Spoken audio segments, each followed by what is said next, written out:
Tick tick అంటూ అలుపెరగకుండా తిరిగే చార్మినార్ గడియారానికి 135 ఏళ్ల ఘన చరిత్ర ఉంది.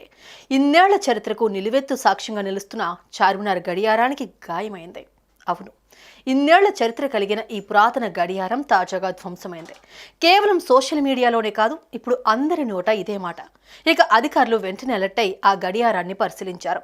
అసలు చార్మినార్కు ఉన్న ఆ గడియారానికి గాయం ఎలా అయింది, అసలు ఏం జరిగింది అనేది ఇప్పుడు తెలుసుకుందాం.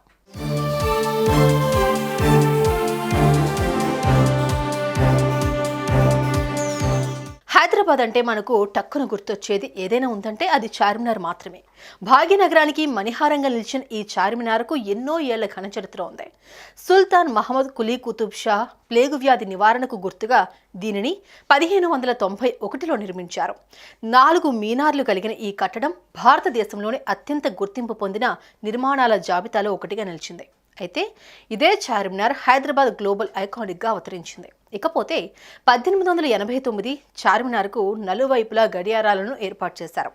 ఇప్పటికీ ఎలాంటి సమస్యలు లేకుండా అలుపెరగకుండా కూడా ఈ గడియారం పనిచేస్తుంది. 135 ఏళ్లుగా పనిచేస్తూనే ఉంది అంటే అందరూ ఆశ్చర్యపోతున్నారు.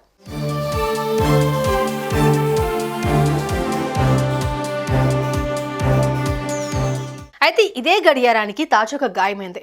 చార్మినార్కు తూర్పు దిశలో మరమ్మతులు చేస్తున్న క్రమంలో ఓ ఇనుప రాడ్డు తగిలి ఆ గడియారం ధ్వంసమై అందులో ఉన్న అద్దం పగిలిపోయింది. ఇక్కడ విషయం ఏంటంటే ఈ గడియారం పాక్షికంగా పగిలిపోయినా ఇప్పటికీ నడుస్తూ ఉండడం విశేషం.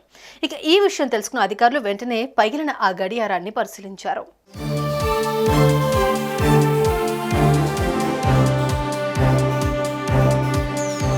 అయితే 135 ఏళ్ల చరిత్ర కలిగిన ఈ పురాతన గడియారాన్ని అధికారులు మార్చేసి దాని స్థానంలో కొత్తది ఏర్పాటు చేస్తారా, లేదంటే అదే గడియారాన్ని రిపేర్ చేస్తారా అనేది తెలియాల్సిందే.